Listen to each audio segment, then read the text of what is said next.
You ask Tiger to solve. This deals with linear equations with one unknown. The final result is t equals -10/3. Let's solve it step by step. Swap sides. Isolate the t.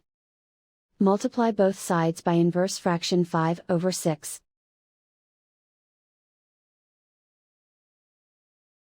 Group like terms.